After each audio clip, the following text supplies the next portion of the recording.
Hi പ്രിയമുള്ള സുഹൃത്തുക്കളെ, love ജിഹാദ് ഉണ്ട് എന്നതിന് എത്ര തന്നെ തെളിവുകളോ അനുഭവ സാക്ഷ്യങ്ങളോ ഉണ്ടെങ്കിലും ശരി, ചിലർക്കത് ഇല്ല എന്ന് സമർത്ഥിക്കാനാണ് ധൃതി. കാരണം അത് ഉണ്ട് എന്ന് വന്നാൽ പ്രതിക്കൂട്ടിൽ വരുന്നത് ഞമ്മന്റെ ആളുകളായിരിക്കും. കാരണം ക്രിസ്ത്യൻ ഹിന്ദു പെൺകുട്ടികളെ പല രൂപത്തിലും ആക്കുന്നു എന്നുള്ളത് കൊണ്ട് വലയിലാക്കുന്ന ആളുകളുടെ കഴിവും മികവുമല്ല, വലയിലാക്കപ്പെടുന്നവരുടെ കഴിവുകേടാണ് എന്ന് വിശ്വസിക്കുന്ന ആളാണ് ഞാൻ. അവരായിരിക്കും പ്രതിക്കൂട്ടിൽ വരിക. അതുകൊണ്ട് തൽക്കാലം ലവ് ജിഹാദ് ഇല്ല എന്ന് സമർത്ഥിക്കാനാണ് ആളുകൾക്ക് ധൃതി. ഈ നിമിഷ ഫാത്തിമയും സോണിയ സെബാസ്റ്റ്യനും മെറിൻ ജേക്കബും ഒക്കെ എന്തിന്റെ ഇരകളാണ് എന്ന് ചോദിച്ചാൽ തെളിവില്ല, വായ മൂടിക്കെട്ടിയിരിക്കും. അങ്ങനെ ഉത്തരങ്ങളില്ലാത്ത അനേകായിരം ചോദ്യങ്ങൾ ഉന്നയിക്കുമ്പോൾ എതിർഭാഗത്ത് ആകെയുള്ളത് തെറിവിളിയും തന്തയ്ക്ക് വിളികളും പുലഭ്യം പറയലും മാത്രമായിരിക്കും.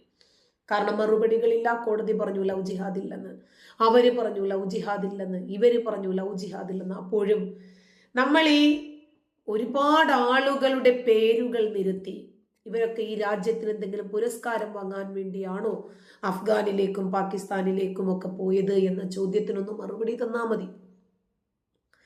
ഇപ്പോ ലവ് ജിഹാദുമായി ബന്ധപ്പെട്ട് ഉത്തർപ്രദേശിലെ ബറൈലി ജില്ലാ കോടതി നടത്തിയ പരാമർശങ്ങൾ റദ്ദാക്കണം എന്നാവശ്യപ്പെട്ട് ഒരു മലയാളി യുവാവ് നൽകിയ ഹർജി സുപ്രീം കോടതി തള്ളിയിരിക്കുന്നു. സുപ്രീം കോടതിയിൽ ഒരു ഹർജി കിട്ടിയാൽ അത് നൂലാമാലകൾ ഇഴകീറി പോസ്റ്റ്മോർട്ടം ചെയ്ത് പഠിച്ചതിന് ശേഷം മാത്രമല്ലേ വിധി പുറപ്പെടുവിക്കൂ. അതുകൊണ്ടാണ് നമ്മൾ രാജ്യത്തെ പരമോന്നത നീതിപീഠം എന്ന് സുപ്രീം കോടതിയെ പറയുന്നത്. പരാമർശം വിധിന്യായത്തിൽ നിന്നും നീക്കണമെന്നും അതുകൊണ്ട് കോടതി പരാമർശങ്ങൾക്ക് മാർഗനിർദ്ദേശങ്ങൾ പുറപ്പെടുവിക്കണമെന്നും ആവശ്യപ്പെട്ട് നൽകിയ ഹർജിയാണ് തള്ളിയത്. മലയാളിയായ അനസാണ് ഹർജി നൽകിയിരിക്കുന്നത്. ഒരു ബലാത്സംഗ കേസ് പരിഗണിക്കുമ്പോഴായിരുന്നു കോടതിയുടെ ലവ് ജിഹാദ് പരാമർശം.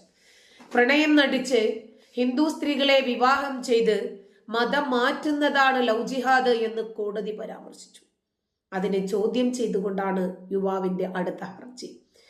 കേസിൽ കക്ഷിയല്ലാത്ത ആളാണെന്നും ഹർജി പരിഗണിക്കാൻ സാധിക്കില്ലെന്നും ചൂണ്ടിക്കാണിച്ച സുപ്രീം കോടതി വിഷയത്തെ സെൻസേഷണലൈസ് ചെയ്യരുത് എന്ന് മുന്നറിയിപ്പ് നൽകുകയും ചെയ്തു. ജസ്റ്റിസുമാരായ ഹൃഷികേശ് റോയ്, SVN ഭട്ടി എന്നിവർ ഉൾപ്പെട്ട ബെഞ്ചിന്റേതായിരുന്നു നടപടി. 2024 ഒക്ടോബറിൽ ഉത്തർപ്രദേശിലെ ബറൈലിയിലെ ഫാസ്റ്റ് ട്രാക്ക് കോടതി ലവ് ജിഹാദ് വിഷയത്തിൽ പരാമർശം നടത്തുകയുണ്ടായി. ഒരു കോച്ചിംഗ് സെന്ററിൽ വെച്ച് കണ്ടുമുട്ടിയ പ്രതി ആനന്ദ് കുമാർ എന്ന് സ്വയം പരിചയപ്പെടുത്തിയെന്നും അയാളെ വിവാഹം ചെയ്തു എന്നുമായിരുന്നു പരാതി. എന്നാൽ വിവാഹശേഷം അയാൾ ആലിം എന്ന പേരിലുള്ള മുസ്ലിം വിഭാഗത്തിൽ നിന്നുള്ള വ്യക്തിയാണ് എന്ന് പെൺകുട്ടി മനസ്സിലാക്കുന്നു. യുവതി തന്നെയാണ് കോടതിയെ സമീപിച്ച് പരാതി കൊടുക്കുന്നത്. അങ്ങനെ ഈ യുവതിയുടെ പരാതിയിൽ വ്യക്തമായി എല്ലാ കാര്യങ്ങളും പറഞ്ഞുകൊണ്ട് തന്നെയായിരുന്നു ഉണ്ടായിരുന്നത്. അങ്ങനെ പരാതിയിൽ പരാതിക്കാരിയുടെ മൊഴിയെടുത്തു. ഈ മൊഴിയുടെ അടിസ്ഥാനത്തിൽ ബലാത്സംഗം ഉൾപ്പെടെയുള്ള കുറ്റങ്ങൾ ചുമത്തി കോടതി പ്രതിയെ ജീവപര്യന്തം ശിക്ഷയ്ക്ക് വിധിക്കുകയായിരുന്നു. ലവ് ജിഹാദിന്റെ പ്രാഥമിക ലക്ഷ്യം ജനസംഖ്യാശാസ്ത്രത്തിൽ മാറ്റം വരുത്തുകയും ഒരു മതവിഭാഗത്തിലെ തീവ്ര വിഭാഗങ്ങൾ നയിക്കുന്ന അന്താരാഷ്ട്ര സംഘർഷങ്ങൾ ഇളക്കിവിടുകയുമാണ്. അമുസ്ലിം വിഭാഗത്തിൽ നിന്നുള്ള സ്ത്രീകളെ വഞ്ചനാപരമായ വിവാഹങ്ങളിലൂടെ ഇസ്ലാമിലേക്ക് പരിവർത്തനം ചെയ്യുന്നതിനെയാണ് ഇത് സൂചിപ്പിക്കുന്നത്. ഇത് നിയമവിരുദ്ധമായ മതപരിവർത്തനമാണ്. ഇത്തരം പ്രവർത്തനങ്ങളിൽ ഏർപ്പെടുകയോ പിന്തുണയ്ക്കുകയോ ചെയ്യുന്ന ചില തീവ്രവാദികളാണ് ഇത് നടപ്പിലാക്കുന്നത്. ഈ പ്രവർത്തനങ്ങൾ മുഴുവനും മതസമൂഹത്തിന്റെയും പങ്കാളിത്തം ഇല്ല എന്നതും ശ്രദ്ധിക്കേണ്ടുന്ന വസ്തുതയാണ്. കാരണം എല്ലാ മുസ്ലിങ്ങളും ഇതിനെയൊന്നും അംഗീകരിക്കുകയോ അനുകൂലിക്കുകയോ പ്രോത്സാഹിപ്പിക്കുകയോ ചെയ്യുന്നവരല്ല. ലവ് ജിഹാദ് പ്രക്രിയയിൽ കാര്യമായ സാമ്പത്തിക ഇടപാടുകളും ഉൾപ്പെടുന്നുണ്ട് എന്നത് ശ്രദ്ധിക്കേണ്ടുന്ന വസ്തുതയാണ്. ഈ കേസിൽ വിദേശ ധനസഹായം ഉൾപ്പെട്ടിരിക്കാൻ സാധ്യതയുണ്ട് എന്നും വിധിയിൽ പരാമർശമുണ്ടായിരുന്നു. ഇതിനെന്തുകൊണ്ടാണ് പ്രണയ ജിഹാദ് എന്ന് പറയുന്നത്? ഒരുപാട് നാളുകളായി, വർഷങ്ങളായി എല്ലാ കോടതികളും, സുപ്രീം കോടതി അടക്കം ചർച്ച ചെയ്തിട്ടുള്ള വിവിധ വിഷയങ്ങളിൽ ലവ് ജിഹാദ് പരാമർശമുണ്ടായിട്ടുണ്ട്. ആദ്യം പ്രണയിക്കും, പേരും നാടും ജാതിയും മാതാപിതാക്കളും അഡ്രസ്സും ഒക്കെ മാറ്റി പറഞ്ഞിട്ടായിരിക്കും ഈ പ്രണയത്തിൽ അകപ്പെടുത്തുക. പൂർണ്ണമായും തന്റെ വലയിൽ വീണു എന്ന് ഉറപ്പാക്കാൻ ചില അടയാളങ്ങളും മുസ്ലിം പുരോഹിതർ തന്നെ ഇവർക്ക് പഠിപ്പിച്ചു കൊടുത്തിട്ടുണ്ട്. ശക്തമായ രൂപത്തിലുള്ള പരിശീലനം നേടിയ മുസ്ലിം യുവാക്കളാണ് ഇതിന് ഇറങ്ങിത്തിരിക്കുന്നത്. ക്ലബ് ഹൗസ് ഇടങ്ങളിലൊക്കെയുള്ള ഒരുപാട് ചർച്ചകൾ നമ്മൾ കണ്ടിട്ടുണ്ട്. മുസ്ലിം പെൺകുട്ടികളെ വീഴ്ത്താൻ പോകുമ്പോൾ വൃത്തിയായിട്ട് പോകണം, കുളിക്കണം, പല്ല് തേക്കണം, പെർഫ്യൂം അടിക്കണം, വൃത്തിയുള്ള വസ്ത്രം ധരിക്കണം, മധുരമായി സംസാരിക്കണം, അവരുടെ വീക്ക്നെസ് എന്താണ് എന്ന് മനസ്സിലാക്കി വേണം അവരെ പൊക്കി പുകഴ്ത്തി വലയിലാക്കാൻ. വലയിലാക്കി കഴിഞ്ഞാൽ പിന്നീടുള്ളത് ശാരീരിക ബന്ധമായിരിക്കും. അത് കഴിഞ്ഞാൽ പിന്നെ ഈ പെൺകുട്ടി ഇവനെ വിവാഹം കഴിക്കാൻ നിർബന്ധിതയാകും. ഇതാണ് നമ്മൾ കേരള സ്റ്റോറിയിൽ കണ്ടത്. ആ കേരള സ്റ്റോറിക്കെതിരെ ഇവര് ഇറങ്ങിത്തിരിക്കാൻ കാരണവും ആ യാഥാർത്ഥ്യം പബ്ലിക് അറിഞ്ഞുപോയി എന്നതുകൊണ്ട് തന്നെയാണ്. പിന്നീടാണ് ഇവർക്ക് വിവാഹം കഴിക്കണമെങ്കിൽ മതം മാറണം. ഇപ്പോഴാണ് അവർ അവരുടെ ലക്ഷ്യത്തിലേക്ക് എത്തിച്ചേർന്നത്. ചിലര് മതം മാറാൻ തയ്യാറാകും. കാരണം അയാളുമായി ശരീരം പങ്കിട്ടു, ജീവിതം പങ്കിട്ടു, ഒരുമിച്ച് സ്വപ്നങ്ങളായി, ഇനി ഒരു ജീവിതം ഉണ്ടാകണം എന്ന് ആഗ്രഹിച്ചു നിന്നു. അതിന്റെ പേരിൽ ശരി, വിവാഹം കഴിക്കാൻ തയ്യാറാകും, മതം മാറാൻ തയ്യാറാകും. ചിലരാണെങ്കിലോ വ്യക്തിത്വം അടിയറവ് വെച്ച് അങ്ങനെ ഒരു മതം മാറ്റമോ അങ്ങനെ ഒരു വിവാഹ ബന്ധമോ എനിക്ക് വേണ്ട എന്ന് തീരുമാനിച്ച് അവിടെ വെച്ച് വിട്ടുവെച്ചു. ആ സമയത്ത് ഒരു പക്ഷേ ആസിഡോ അതല്ലെങ്കിൽ ഏത് രൂപത്തിലുള്ള അക്രമമോ ഇവരുടെ ഭാഗത്തു നിന്നുണ്ടാകാം. ചിലർ സൈലന്റ് ആയിട്ട് പോകും. എന്താണ് അഫ്താബ് അമീൻ എന്ന യുവാവ് ശ്രദ്ധാ വാൾക്കർ എന്ന പെൺകുട്ടിയോട് ചെയ്തതെന്ന് നമുക്കറിയാം. രണ്ടുപേരും സോഫ്റ്റ്വെയർ കമ്പനിയിലെ ജീവനക്കാർ പ്രണയിച്ചു. വീട്ടുകാരാവതും പറഞ്ഞു. കാരണം വീട്ടുകാർക്കാണ് ഈ വിഷയത്തിൽ ഒരുപാട് കണ്ടും കേട്ടും അറിഞ്ഞും മനസ്സിലാക്കിയും എക്സ്പീരിയൻസ് ഉള്ളത്. ആദ്യം ഈ മക്കൾ മനസ്സിലാക്കേണ്ടത് എൻ്റെ മാതാപിതാക്കൾ എൻ്റെ ഭാവിക്ക് വിരുദ്ധമായിട്ടൊന്നും ചെയ്യില്ല എന്ന് വിശ്വസിക്കുകയാണ്. എൻ്റെ പേരൻസ് ഇതുവരെ എൻ്റെ കാര്യത്തിൽ എല്ലാ കാര്യത്തിലും അതീവ ശ്രദ്ധയോടെയും ഉത്കണ്ഠയോടുകൂടിയും ആത്മാർത്ഥമായി കാര്യങ്ങൾ ചെയ്തിരുന്ന മാതാപിതാക്കൾ എൻ്റെ വിവാഹം വരുമ്പോൾ എനിക്കെതിരെ പ്രവർത്തിക്കില്ല എന്നുള്ള ഉത്തമ ബോധ്യമുണ്ടാകണം. വിവാഹം വരുമ്പോൾ മാത്രം ഇവളുമാര് കെട്ടിയൊരുങ്ങി, ഇവളുമാരപ്പോൾ ഒരു പ്രായപൂർത്തിയായവരാണ്, അവരെ അഭിപ്രായ സ്വാതന്ത്ര്യമുള്ളവരാണ്, ഇറങ്ങിത്തിരിക്കും. അങ്ങനെ ശ്രദ്ധാ വാൾക്കറോടും മാതാപിതാക്കൾ പറഞ്ഞു, മോളെ പോകരുത്. പക്ഷേ എന്ത് ചെയ്യാൻ, ആ സമയം അങ്ങനെയാണല്ലോ. അവര് പ്രണയത്തിന് കണ്ണും മൂക്കുമില്ല എന്ന് പറയുന്നത് പോലെ ചിന്തയുമില്ല, വിവേചന ബുദ്ധിയുമില്ല. നമുക്കറിയാം, ഷെഫായി ജോലി ചെയ്തിരുന്ന, അതുപോലെ ഇറച്ചി മുറിക്കുന്ന ആയുധം ഉപയോഗിച്ച് പരിചയമുണ്ടായിരുന്ന ഒരു വ്യക്തി ഒരു മനുഷ്യന്റെ മൃതദേഹം എങ്ങനെയാണ് പീസാക്കുന്നത് എന്ന് ചിന്തിക്കാൻ അയാൾക്കധികം സമയം വേണ്ടി വന്നില്ല. രാജ്യം നടുങ്ങി വിറച്ച, ഇന്നും ആ അഫ്താബ് അമീനെന്നും ശ്രദ്ധാ വാൾക്കർ എന്നൊക്കെ കേൾക്കുമ്പോൾ മനുഷ്യൻ ആ ചിന്തയിലേക്ക് വീണ്ടും പോകും. ശ്രദ്ധാ വാൾക്കർ കേസിലെ മുഖ്യപ്രതി, വേറെ ഒരു പ്രതിയില്ല, ജോയിന്റ് പ്രതിയില്ല, അഫ്താബ് അമീൻ പൂനവാല. ഇയാൾ പോലീസിന് നൽകിയ മൊഴി എനിക്കധികം പഠിക്കേണ്ടി വന്നില്ല. കാരണം ഞാൻ ഈ വിഷയത്തിൽ എക്സ്പീരിയൻസ്ഡ് ആണ്. അരുംകൊല, പിന്നീട് ചെയ്ത ക്രൂരതകൾ ഒന്നൊന്നായി ഈ പ്രതി തന്നെ പോലീസിനോട് വിവരിച്ചപ്പോൾ അന്വേഷണ ഉദ്യോഗസ്ഥരടക്കം നടുങ്ങി വിറച്ചു എന്നായിരുന്നു അന്ന് പുറത്തു വന്ന വാർത്തകൾ. ഒപ്പം താമസിച്ചിരുന്ന, പ്രണയിച്ചു വീഴ്ത്തിയ, ലിവിംഗ് ടുഗദർ പങ്കാളിയായ ശ്രദ്ധാ വാൾക്കർ എന്ന 27-കാരിയെ കഴുത്ത് ഞെരിച്ചു കൊലപ്പെടുത്തിയ ശേഷം 35 പീസാക്കുന്നു. 18 ദിവസം കൊണ്ട് ഡൽഹിയിലെ മെഹ്റൗളിയിലെ വിവിധ ഭാഗങ്ങളിലായി ഇതെല്ലാം ഉപേക്ഷിച്ചു.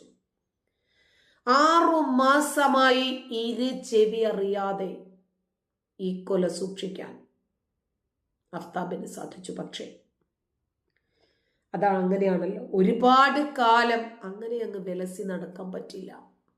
ആർക്കെതിരെ കുതിര കയറിയാലും, ആരെ ഇല്ലാതാക്കിയാലും, ആരെ ചതിച്ചാലും, ആരെ പറ്റിച്ചാലും കബളിപ്പിച്ചാലും അതൊന്നും സ്ഥായിയായ ഒരു സുരക്ഷിതത്വമുള്ള പോക്കാണെന്ന് വിചാരിക്കരുത്.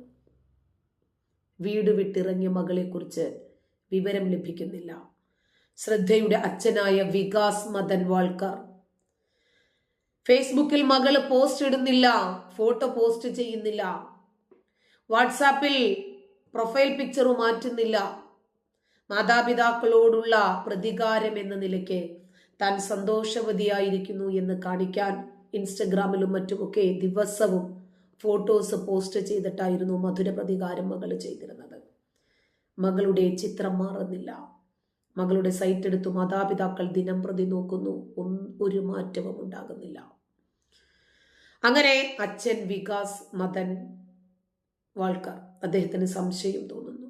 പോലീസിലെത്തുന്നു. ഇപ്പം തന്നെ അന്വേഷിക്കണമെന്ന് പറയുന്നു. ഭക്ഷണപ്രേമിയും ഫുഡ് ബ്ലോഗറുമായ അഫ്താബ് ശ്രദ്ധയെ കൊന്നു വെട്ടിനുറുക്കിയ വിവരം അങ്ങനെയാണ് പുറത്തറിയുന്നത്. മഹാരാഷ്ട്രയിലെ വെസ്റ്റ് വാസിയിൽ താമസിക്കുന്ന വികാസ് മദൻ വാൾക്കറിന്റെ ഏക മകളാണ് ശ്രദ്ധ വാൾക്കർ. വാസിയിലെ ജൂനിയർ കോളേജിൽ നിന്ന് പഠനം പൂർത്തിയാക്കിയ ശേഷം 2015 വിവ ഇൻസ്റ്റിറ്റ്യൂട്ട് ഓഫ് ടെക്നോളജിയിൽ ശ്രദ്ധ തുടർ പഠനത്തിന് ചേർന്നു. കോഴ്സ് പൂർത്തിയാക്കാൻ കഴിഞ്ഞില്ല. പഠനത്തിനിടയിൽ ജോലിയും ചെയ്തിരുന്ന ശ്രദ്ധ മിക്ക ക്ലാസ്സുകളിലും ഹാജരാകാൻ കഴിഞ്ഞില്ല. കുടുംബത്തെ സഹായിക്കാൻ ജോലിക്ക് പോകേണ്ടത് അത്യാവശ്യമാണ് എന്നായിരുന്നു കോളേജ് അധികൃതരോട് പെൺകുട്ടി പറഞ്ഞിരുന്നത്. ഇതിനിടയിലാണ് ഡേറ്റിംഗ് ആപ്പ് വഴി വാസി സ്വദേശിയായ അഫ്താബ് അമീൻ പൂനെവാലയെ പരിചയപ്പെടുന്നത്. അങ്ങനെ LS റഹേജ കോളേജിൽ നിന്ന് ബിരുദ പഠനം പൂർത്തിയാക്കിയ അഫ്താബ് ഫുഡ് ബ്ലോഗറും ഫോട്ടോഗ്രാഫറുമായിരുന്നു. സാമൂഹിക മാധ്യമങ്ങളിൽ റെസ്റ്റോറന്റുകളുടെ റിവ്യൂ അടക്കം ചെയ്തിരുന്ന അഫ്താബിന് ഇൻസ്റ്റഗ്രാമിൽ മാത്രം 28,000-ലേറെ ഫോളോവേഴ്സാണുള്ളത്. മുംബൈയിലെ വിവിധ സ്വകാര്യ കമ്പനികളിലായിരുന്നു കൊല്ലപ്പെട്ട ശ്രദ്ധ വാൾക്കർ ആദ്യം ജോലി ചെയ്തിരുന്നത്. കസ്റ്റമർ സർവീസ് റെപ്രസെന്റേറ്റീവായും സെയിൽസ് മാനേജരായും ചെറിയ പ്രായത്തിൽ തന്നെ ശ്രദ്ധ ജോലി നേടി. 2019 ശ്രദ്ധയും അഫ്താബും തമ്മിലുള്ള അടുപ്പം വീട്ടുകാരുടെ ശ്രദ്ധയിൽപ്പെടുന്നത്. അഫ്താബുമായിട്ടുള്ള അടുപ്പം അറിഞ്ഞതോടെ വീട്ടുകാർ ഈ ബന്ധത്തെ എതിർത്തു. എന്നാൽ അഫ്താബിനൊപ്പം താമസിക്കാനാണ് പെൺകുട്ടിയുടെ തീരുമാനം. അഫ്താബിനോടൊപ്പം താമസിക്കാൻ തീരുമാനിച്ചു. അമ്മയോടാണ് ആദ്യം പറയുന്നത്. ഇതിനെ മാതാപിതാക്കൾ എതിർക്കുന്നു. വ്യത്യസ്ത മതത്തിൽപ്പെട്ടവരുമായിട്ടുള്ള ബന്ധം ഒരിക്കലും ഞങ്ങളുടെ കുടുംബത്തിൽ അനുവദിച്ചിരുന്നില്ല എന്നും അതുകൊണ്ട് തനിക്ക് 25 വയസ്സായെന്നും എൻ്റെ ജീവിതവുമായി ബന്ധപ്പെട്ട തീരുമാനങ്ങൾ എടുക്കാൻ അവകാശമുണ്ടെന്നുമുള്ള മകളുടെ തർക്കത്തിന് മുന്നിൽ മാതാപിതാക്കൾ പരാജയപ്പെട്ടു. ഇനി ഒരിക്കലും ഞങ്ങളുടെ മകളായിരിക്കില്ല എന്നും താൻ മകളാണ് എന്ന കാര്യം മറന്നേക്കൂ എന്നും പറഞ്ഞിട്ട് ശ്രദ്ധ വീട് വിട്ടിറങ്ങുന്നു. ശ്രദ്ധയുടെ അച്ഛൻ ആ ദിവസം ഓർത്തെടുത്ത് പോലീസിനോട് പറയുവാണ്. മുംബൈയിലെ മറ്റൊരിടത്താണ് അഫ്താബും ശ്രദ്ധയും ഒരുമിച്ച് താമസം തുടങ്ങിയത്. വീട് വിട്ടിറങ്ങിയെങ്കിലും പിന്നീട് അമ്മയുമായി ശ്രദ്ധ ഫോണിൽ സംസാരിക്കാറുണ്ടായിരുന്നു. ഇതിനിടയിലാണ് അഫ്താബ് മർദ്ദിക്കാറുണ്ട് എന്ന വിവരം ശ്രദ്ധ മാതാവിനോട് പറയുന്നത്. ഇടയ്ക്കിടെ വഴക്കിടുമെന്നും തന്നെ അടിക്കുമെന്നുമായിരുന്നു ശ്രദ്ധയുടെ വെളിപ്പെടുത്തൽ. പിന്നീട് അമ്മയുടെ മരണശേഷം അച്ഛനെയും ഇടയ്ക്ക് ഫോണിൽ വിളിച്ച് സംസാരിച്ചു. ഈ സമയത്തും അഫ്താബ് ഉപദ്രവിക്കുന്നതായി പരാതിപ്പെട്ടു. വഴക്കിനെ തുടർന്ന് ഒരിക്കൽ നാളുകൾക്ക് ശേഷം സ്വന്തം വീട്ടിൽ തിരിച്ചെത്തിയെങ്കിലും അഫ്താബ് എത്തി മാപ്പ് പറഞ്ഞതോടെ മകൾ തിരികെ പോയെന്നും അച്ഛൻ പറഞ്ഞു. അഫ്താബിനോടൊപ്പം താമസിക്കാൻ ആരംഭിച്ച ശ്രദ്ധ അയാളെ തന്നെ വിവാഹം കഴിക്കാനാണ് ആഗ്രഹിച്ചിരുന്നത് എന്ന് യുവതിയുടെ സുഹൃത്തുക്കളും കഴിഞ്ഞ ദിവസം പോലീസിനോട് പറഞ്ഞിരുന്നു. മുംബൈയിൽ ഒരുമിച്ച് ജീവിതം ആരംഭിച്ച അധിക സമയം പിന്നിടുന്നതിന് മുമ്പേ അഫ്താബിന്റെ ഉപദ്രവത്തെക്കുറിച്ച് പല സുഹൃത്തുക്കളോടും ശ്രദ്ധ സൂചിപ്പിച്ചു. ചില സുഹൃത്തുക്കൾ ഇക്കാര്യം പോലീസിൽ അറിയിക്കാൻ തുനിഞ്ഞെങ്കിലും ശ്രദ്ധ തന്നെയാണ് ഇവരെ പിന്തിരിപ്പിച്ചത്. അങ്ങനെ 2022 ആദ്യത്തിൽ അഫ്താബും ശ്രദ്ധയും 22 തോന്നുന്നു കേട്ടോ. അഫ്താബും ശ്രദ്ധയും ഡൽഹിയിലേക്ക് താമസം മാറ്റുന്നു. രണ്ടുപേരും ഒരുമിച്ചെടുത്ത തീരുമാനമായിരുന്നു അത്. രണ്ടുപേരും ഛത്തർപൂരിലെ പഹാഡിയിലെ ഒരു ഫ്ലാറ്റ് വാടകയ്ക്കെടുത്ത് താമസം ആരംഭിച്ചു. ഒപ്പം തന്നെ മൾട്ടിനാഷണൽ കമ്പനിയുടെ കോൾ സെന്ററിൽ ശ്രദ്ധ ജോലിക്ക് കയറി. ഡൽഹിയിലേക്ക് പോയതോടുകൂടി മുംബൈയിലെ സുഹൃത്തുക്കളുമായിട്ടുള്ള ബന്ധത്തിൽ അകൽച്ചയുണ്ടായി. അഫ്താബ് ഉദ്ദേശിച്ചതും ഇത് തന്നെയായിരുന്നു.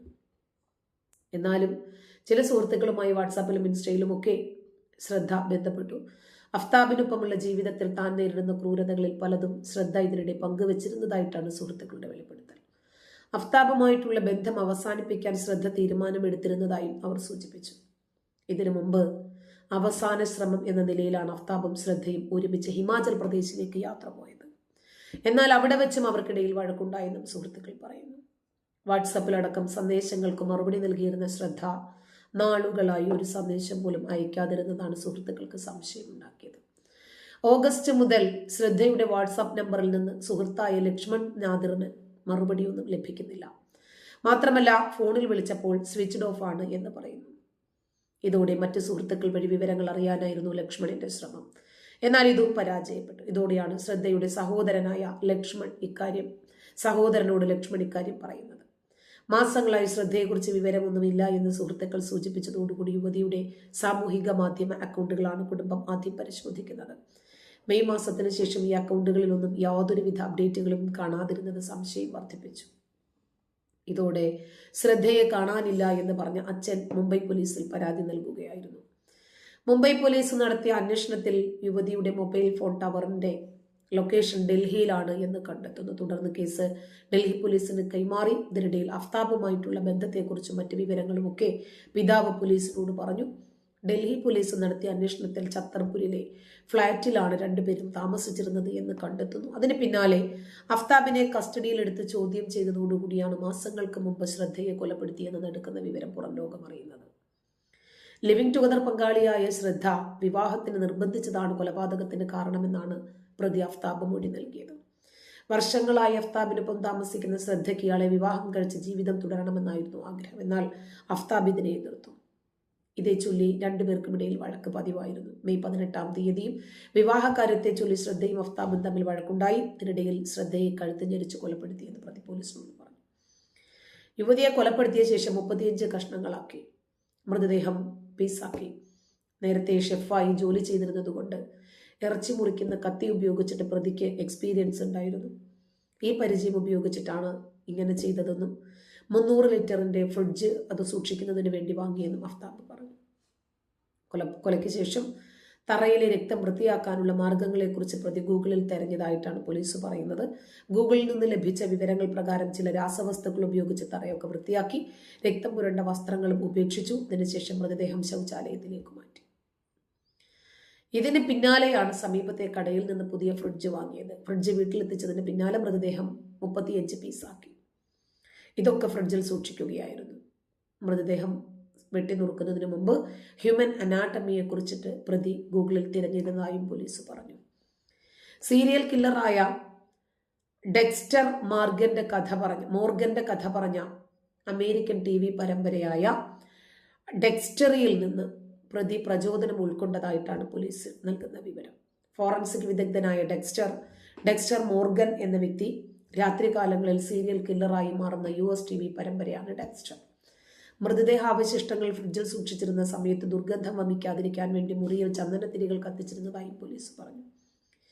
യുവതിയെ കൊന്ന് വെട്ടിനുറുക്കിയ അതേ മുറിയിൽ തന്നെയാണ് സംഭവത്തിന് ശേഷം അഫ്താബ് ദിവസവും കിടന്നുറങ്ങിയിരുന്നത്. തുടർന്ന് 18 ദിവസം കൊണ്ട് ഓരോ അവശിഷ്ടവും അയാൾ ഉപേക്ഷിച്ചു. ദിവസവും അർദ്ധരാത്രി 2 മണിക്ക് ശേഷം ഫ്ളാറ്റിന് പുറത്തിറങ്ങിയിരുന്ന പ്രതി മെഹ്റൌളിയിലെ വനമേഖലയുടെ വിവിധ ഭാഗങ്ങളിലാണ് മൃതദേഹാവശിഷ്ടങ്ങൾ ഉപേക്ഷിച്ചത്. എല്ലാ അവശിഷ്ടങ്ങളും ഉപേക്ഷിച്ചതോടെ ഫ്രിഡ്ജ് വൃത്തിയാക്കുകയും ചെയ്തു. ശ്രദ്ധയെ കൊലപ്പെടുത്തിയതിനു ശേഷം യുവതിയുടെ ഇൻസ്റ്റഗ്രാം അക്കൗണ്ടുകൾ അടക്കം പ്രതി ഉപയോഗിച്ചിരുന്നതായിട്ടാണ് പോലീസിന്റെ കണ്ടെത്തൽ. സുഹൃത്തുക്കൾക്ക് സംശയം തോന്നാതിരിക്കാനാണ് ശ്രദ്ധയുടെ ഇൻസ്റ്റഗ്രാം അക്കൗണ്ട് അഫ്താബ് നിരന്തരം ഉപയോഗിച്ചിരുന്നത്. ഇൻസ്റ്റഗ്രാമിൽ ശ്രദ്ധയുടെ സുഹൃത്തുക്കൾക്ക് സന്ദേശം അയക്കുകയും ചെയ്തിരുന്നു. എന്നാൽ ഇതിനിടയിൽ ഏറെക്കാലം ശ്രദ്ധയുടെ മൊബൈൽ നമ്പർ സ്വിച്ച് ഓഫ് ആക്കിയതാണ് സംഭവത്തിൽ നിർണായകമായ വഴിത്തിരിവാകുന്നത്. ശ്രദ്ധയെ കൊലപ്പെടുത്തിയ ശേഷം മറ്റു പെൺകുട്ടികളുമായി പ്രതി അടുപ്പം സ്ഥാപിച്ചിരുന്നതായും റിപ്പോർട്ടുകളുണ്ട്. കൊല നടന്ന ശേഷം ഏകദേശം 20 ദിവസങ്ങൾക്ക് ശേഷമാണ് ശ്രദ്ധയെ പരിചയപ്പെട്ട അതേ ഡേറ്റിംഗ് ആപ്പിലൂടെ മറ്റൊരു പെൺകുട്ടി അഫ്താബ് പരിചയപ്പെട്ടത്. തുടർന്ന് ഈ പെൺകുട്ടിയെ തന്റെ ഫ്ളാറ്റിലേക്ക് കൊണ്ടുവരികയും ചെയ്തു. പലതവണ ഈ പെൺകുട്ടി അഫ്താബിന്റെ ഫ്ളാറ്റിൽ വന്നിരുന്നതായിട്ടാണ് പോലീസ് നൽകുന്ന വിവരം. ഈ സമയത്തെല്ലാം ശ്രദ്ധയുടെ മൃതദേഹാവശിഷ്ടങ്ങൾ ഫ്രിഡ്ജിലിരിക്കുകയായിരുന്നു എന്നും പോലീസ് പറഞ്ഞു. അങ്ങനെ കോടതിയിൽ ഹാജരാക്കിയ പ്രതിയെ 5 ദിവസത്തേക്ക് കസ്റ്റഡിയിൽ വിടുന്നു. പ്രതിയുമായി കൂടുതൽ സ്ഥലങ്ങളിൽ തെളിവെടുപ്പിന് കൊണ്ടുപോകുന്നു. പോലീസ് വ്യക്തമായ രൂപത്തിൽ വിശദീകരിക്കുന്നു. കൊലയ്ക്ക് ഉപയോഗിച്ച കത്തി ഉൾപ്പെടെയുള്ള സാധനങ്ങളൊക്കെ പോലീസ് കണ്ടെത്തുന്നു. അതിനിടയിൽ മെഹ്റോളി വനമേഖലയിൽ നടത്തിയ പരിശോധനയിൽ ഏതാനും ചില മൃതദേഹ ഭാഗങ്ങൾ ഇയാൾ ഒഴിവാക്കിയത് കണ്ടെടുക്കുന്നു. പ്രതിയുടെ ഫ്ളാറ്റിൽ നിന്ന് എല്ലിൻ്റെ കഷ്ണങ്ങൾ പോലീസിന് ലഭിക്കുന്നു. ഇത് മനുഷ്യന്റെ ശരീരഭാഗങ്ങളാണോ എന്ന ശാസ്ത്രീയമായ പരിശോധനയിലൂടെ അവരെ വെളിപ്പെടുത്തുന്നു. അതിനിടയിൽ നാട് വിട്ടു പോകുന്ന അഫ്താബിൻ്റെ ഫ്ലാറ്റ് പോലീസ് തുറക്കുന്നു. അതിനകത്ത് കയറുമ്പോൾ ഫ്രിഡ്ജ് തുറക്കുമ്പോൾ ഇരിക്കുന്നത്, ഫ്രീസറിലിരിക്കുന്ന ശ്രദ്ധയുടെ തലയാണ് ഈ പിതാവ് കാണുന്നത്, പിതാവും സഹോദരനും. ഇങ്ങനെ ആയിരക്കണക്കിന് അനുഭവങ്ങളുടെ സാക്ഷ്യം നമ്മുടെ നാട്ടിലുണ്ടെങ്കിലും മാധ്യമങ്ങൾ അത് പരസ്യപ്പെടുത്തിയാലും ഈ വലയിൽ വീഴാൻ വേണ്ടി ഈയാമ്പാറ്റകളെ പോലെ പോയി അടുക്കുന്ന ആളുകൾ അത് തന്നെ സംഭവിക്കും. എല്ലാവരും അഫ്താബ് അമീനെ പോലെയുള്ള കാറ്റഗറിയിലുള്ള ആളുകളാണ് എന്ന് എനിക്ക് അഭിപ്രായമില്ല. നന്ദി.